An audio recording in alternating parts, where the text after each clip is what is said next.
42வது question 5 மார்க்ல compulsory question 2 மார்க்ல ஒரு கம்பல்சரி क्वेश्चन கடைசி क्वेश्चन 28வது क्वेश्चन 5 மார்க்ல ஒரு கம்பல்சரி क्वेश्चन 5 மார்க் क्वेश्चन 42வது क्वेश्चन வரும். நீங்க மத்த எல்லாத்தையும் அட்டெண்ட் பண்ணிட்டு 2 மார்க்ல 10 அட்டெண்ட் பண்ணனும். 9 நீங்க எதாவது அட்டெண்ட் பண்ணலாம். ஆனா 10வது கண்டிப்பா 28வது क्वेश्चन தான். 5 மார்க்ல அதே மாதிரி 9 क्वेश्चन நீங்க எதாவது அட்டெண்ட் பண்ணலாம். ஆனா 10வது क्वेश्चन கண்டிப்பா 42வது क्वेश्चन இருக்கும். இந்த 40 இந்த கம்பல்சரி क्वेश्चनல நீங்க மார்க் எடுக்கணும்னா கண்டிப்பா நீங்க அந்த 10வது புக் மேத்ஸ் புக் ஃபுல்லா தரவா இருந்தா மட்டும் தான், அதாவது முழுமையா அத புரிஞ்சிக்கிட்டா மட்டும் தான், கான்செப்ட் எல்லாத்தையும் உங்களுக்கு புரிஞ்சிச்சு அப்படின்னு சொன்னா மட்டும் தான் அதை அப்ளை பண்ணி போற மாதிரி தான் கொடுப்பாங்க. ஒன்று அழகு பயிற்சியில் கொடுப்பாங்க, அல்லது பயிற்சி கணக்கு ரொம்ப கஷ்டமானதை பார்த்து கொடுப்பாங்க, இல்லைன்னா அவங்களா அவங்க கொடுப்பாங்க. அப்படி கொடுக்கும்போது மட்டும்தான் அவங்களுடைய அப்ளிகேஷன் ஸ்கில் எப்படி இருக்குன்னா அவங்க டெஸ்ட் பண்ணுறதுக்காக கொடுக்குது. ஸோ 7 மார்க்கு நீங்கள் எடுத்தால் மட்டும்தான் மேத்ஸில் சென்டம் போட முடியும். ஸோ நல்லா ஸ்கில் இருக்கக்கூடிய குழந்தைங்க மேத்ஸை பொறுத்த வரைக்கும் அப்ளை பண்ணி ஆகணும். அந்த அப்ளிகேஷன் மெத்தட் தான் யூஸ் பண்ண மாதிரி இருக்கும். ஸோ 42வது கொஸ்டின் கம்பல்சரி கொஸ்டின். இந்த கம்பல்சரி கொஸ்டினை ஒரு கொஸ்டினை வந்து 2க்கு 3 முறை வாசிச்சிட்டிங்கன்னா என்ன கொடுத்துருக்காங்க அப்படின்றது புரியும். ஒரு நேர்கோடு ஏபியான நேர்கோட்டினுடைய பேர் ஏபி, ஏபியின் சமன்பாட்டை காண்போம். அப்போ நேர்கோட்டினுடைய சமன்பாட்டை நம்ம கேட்குறாங்க. அப்போ நேர்கோட்டின் சமன்பாடு எதெல்லாம் வச்சு வருது அப்படின்றத நம்ம அந்த பாடத்தில் நம்ம நல்லா படிச்சிருக்கோம். 5வது பாடத்தில் ஃபுல்லாக படிச்சிருக்கோம். சாய்வு வச்சு சமன்பாடு வரும். 2 புள்ளிகள் கொடுக்கப்பட்டால் அந்த 2 புள்ளிகளை வச்சு நம்ம சாய்வு கண்டுபிடிக்கணும். சாய்வு கண்டுபிடிச்சு அதுக்கப்புறம் அந்த புள்ளிகள்லேருந்து சமன்பாடு போகணும். அப்போ ஒரு சமன்பாடுனா எக்ஸ் இருக்கணும், ஒய் இருக்கணும், இன்னொன்று அந்த வெட்டு துண்டு ஒன்று இருக்கணும், ஒய் வெட்டு துண்டு இருக்கணும். அப்போ இதெல்லாம் இருந்தால் தான் சமன்பாடு. அப்போ இந்த நேர்கோட்டானது ஏபி ஆனது ஆய அச்சுகளை ஏ மற்றும் பி ஆகிய இடங்களில் இருக்கிறது. அப்போ ஆய அச்சுன்னா என்ன தெரியணும்? எக்ஸ் அச்சு, ஒய் அச்சு. ஆய அச்சு இருக்குது எக்ஸ் அச்சு, ஒய் அச்சு. எக்ஸ் அச்சுல வெட்டுது அப்படின்னு சொன்னா எக்ஸ் அச்சுல தான் வெட்டுதுன்னா ஒய்யினுடைய மதிப்பு 0, ஒய் அச்சுல வெட்டுதுன்னா எக்ஸினுடைய மதிப்பு 0. அப்போ வெட்டக்கூடிய அந்த புள்ளிகளை நம்ம என்ன எடுக்க போறோம் அப்படின்றத பார்க்கணும்.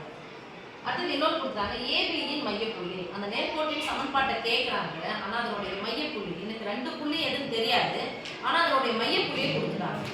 அப்போ ஒரு கோடு போகுதுன்னா அதனுடைய மையப்புள்ளி கொடுத்து வச்சுருக்காங்க. இது எக்ஸஸ்ல நான் அப்படியே வச்சுக்கிட்டேன்னா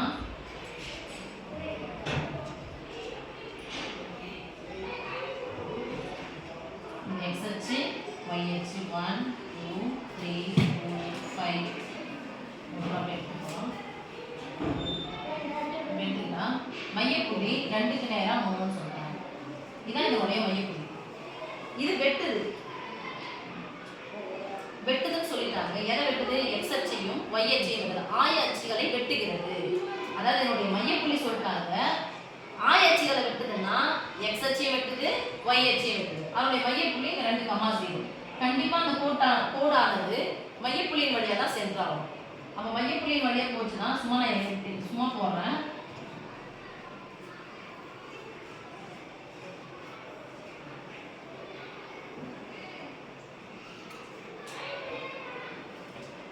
இதுதான் ஏ, இது பி.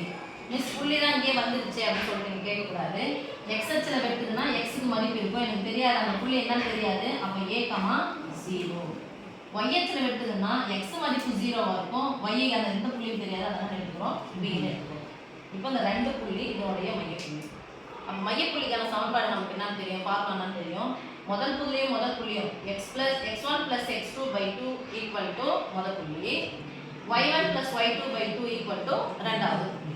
அப்போ மையப்புள்ளிக்கான ஃபார்முலா நமக்கு தெரியும், அதை வச்சு தான் போட போகிறோம். இப்போ வெட்டும் புள்ளியை நம்ம என்ன எடுத்துக்கிறோம், வெட்டுகிறதுன்னு சொன்னதுனால அந்த வெட்டு புள்ளியை நம்ம என்ன எடுத்துக்கிறோம், a ஆஃப் x அச்சில் வெட்டுச்சுன்னா y = 0. அப்போ x உடைய மதிப்பு எனக்கு தெரியாது, அதனால வச்சுக்கிறேன் ஏன்னு வச்சுக்கிறேன். அடுத்து b ல வெட்டுச்சுன்னா x உடைய மதிப்பு 0, y உடைய மதிப்பு எனக்கு தெரியாது, அதனால வச்சுக்கிறேன் b வச்சுக்கிறேன். இப்போ மையப்புள்ளின்னு ஒன்று கொடுத்துட்டாங்க, ஏபியின் மையப்புள்ளி. ஏபியின் மையப்புள்ளி 2,3. அப்போ எனக்கு 2 புள்ளிகள் இருக்கு, அந்த 2 புள்ளிகளை வச்சு மையப்புள்ளி கண்டுபிடிக்கிறதுக்கான ஃபார்முலா என்னது, x1 + x2/2, y1 + y2/2. இதான் மையப்புள்ளி கண்டுபிடிக்கிறதுக்கான ஃபார்முலா. இதான் மையப்புள்ளி. அந்த மையப்புள்ளியா ஒன்றுன்னு சொல்லிட்டாங்க 2,3ன்னு போட்டுட்டாங்க. இல்லை இந்த மையப்புள்ளி மையப்புள்ளி ஈக்குவல் டு ஃபார்முலா இதுதான். ஸோ இந்த ஃபார்முலா எழுதுனீங்கன்னா உங்களுக்கு ஒரு மார்க் இருக்கும். இந்த மையப்புள்ளி ஒன்றான்னு கொடுத்துட்டாங்களே எடுத்து அப்ளை பண்ணலாம். 2,3 ஈக்குவல் டு இந்த ரெண்டு புள்ளி இது x1 y1 x2 y2. x1ஐயும் x2ஐயும் கூட்டணும், 2ஆல வகுக்கணும். இப்போ இங்கே x1 a இருக்கு, x2 0. எந்த நம்பர் கூட 0 கூட்டினாலும் அதே நம்பர் தான் கிடைக்க போகுது. அப்போ a + 0/2 a + 0/2 comma y1 + y2/2 y1 0 y2 b 0 + b/2 சமம். இது மொத புள்ளி ஈக்குவல் டு மொத புள்ளி, ரெண்டாவது புள்ளி ஈக்குவல் டு ரெண்டாவது புள்ளி. அப்போ அப்படியே போட்டுக்கலாம். எந்த ஒரு ரெண்டு புள்ளி 0 போட்டாலும் 0 தான் கிடைக்கும் போது. அப்போ a/2 இங்கே ஈக்குவல்ட்டே போட்டுக்கோங்க. ஈக்குவல் டு மொத புள்ளிக்கு ஈக்குவல்னா இருக்கு 2 கமா இது 3 ஈக்குவல் டு 0 கூட b கூட்டினா b தான் பை 2. எனக்கு b னுடைய மதிப்பு தேவை. வகுத்துல இருக்க 2 தான் நம்ம கொஞ்சம் நான் பெருக்கலாம் மாறும். வகுத்துல இருக்க 2 தான் நம்ம கொஞ்சம் நான் பெருக்கலாம் மாறும். அப்போ 2 2 4 4 equal to a 3 2 6 6 equal to b. அப்போ a னுடைய மதிப்பு கிடைச்சிச்சு, b னுடைய மதிப்பு கிடைச்சிச்சு. இப்போ என்னன்னா a b அப்படிங்கிறது நமக்கு ஒரு சமன்பாடு தெரியும். x வெட்டு துண்டு y வெட்டு துண்டு. அப்போ வெட்டு துண்டு வடிவில் நேர்கோட்டின் சமன்பாடு. வெட்டு துண்டு வடிவில் நேர்கோட்டின் சமன்பாடு.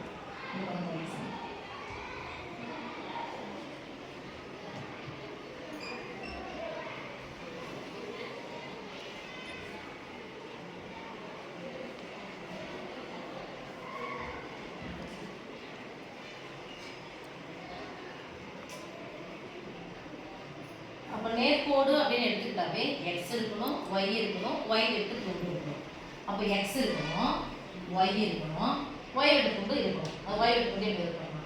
நீங்க வெட்டு துண்டு அப்படிங்கிறது a-வும் b-யும். அப்போ x வெட்டு துண்டு a, y வெட்டு துண்டு b. அப்போ x/a + y/b = 1. இதான் ஃபார்முலா. இப்போ சமன்பாடுல x வேணும், x அப்படியே வச்சுக்கிறோம். a னுடைய மதிப்பு எனக்கு 4ன்னு கிடைச்சிருக்கு பிளஸ் y/b னுடைய மதிப்பு 6ன்னு கிடைச்சிருக்கு = 1. இரண்டு பேர் விண்டவழி இருக்கு. நடுவில் கூட்டலோ கழித்தலோ வந்துச்சுன்னா பகுதிகளை பார்க்கணும். பகுதிகள் சமமா இல்லை, சம்மந்தம் இருக்கு சமமா இல்லை. அப்போ அப்புறமா சுருக்கிக்கலாம். எப்போ பகுதிகள் சமமா இல்லை அப்போ ரெண்டுத்தையும் பெருக்குங்க. ரெண்டுத்தையும் பெருக்குனா 6 4 24/24 வருமா? இப்போ எப்போ ரெண்டுத்தையும் பெருக்குவோமோ அப்போ குறுக்கு குறுக்க பெருக்குங்க. 6 × x 6x + 4 × y 4y = இங்கே என்ன இருக்கு 1. இந்த வகுத்துல இருக்கிற 24 தான் பக்கம் போச்சுன்னா பெருக்கலாம் மாறும். =24 6x + 4y = 24. எல்லா உறுப்புகளையும் பார்ப்போம். நடுவில் கூட்டலோ கழித்தலோ எதனா இருந்துச்சுன்னா ரெண்டுக்கும் பொதுவானது எதனா பார்ப்போம். இந்த இதுக்கு பொதுவானது 2ஆம் வாய்ப்பாடு. எல்லாமே 2னுடைய மடங்குகளாக இருக்குது. ஸோ 3 2 6 2 2 4 1 2 2 2 4. இந்த பக்கமும் எனக்கு கேன்சல் ஆகும். அப்படி பார்த்துட்டு பாருங்க. அப்போ மீதி என்ன இருக்கும்? 3x + 2y என்ன 12 இது +12 +12 தான் பக்கம் வந்துச்சுன்னா -12 = 0. அப்போ வெட்டுத்துண்டு வடிவில் நேர்கோட்டின் சமன்பாடு. ஏபியின் சமன்பாடு கேட்டாங்க. ஏபியின் சமன்பாடு எடுத்து எழுதணும். அவங்க ஏபியின் சமன்பாடு. என் படம் வரையும்போது பார்த்தோம், இந்த கோணையா போகிற மாதிரி உங்களுக்கே தெரிஞ்சிச்சு. ஸோ நேராக அடிச்சு விட்டா வந்துடும்.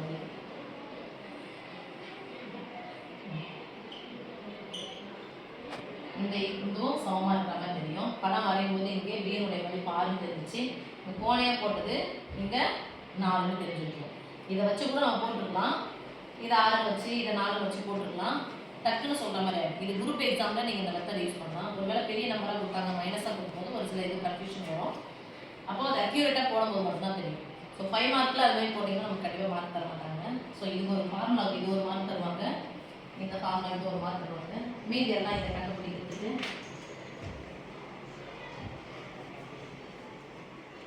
ஏனுடைய மதிப்பு 1 மார்க்கு, பியினுடைய மதிப்பு 1 மார்க்கு, சமன்பாட்டுக்கு 1 மார்க். மொத்தம் 5 மார்க்னு சொல்லிட்டு ஓகே.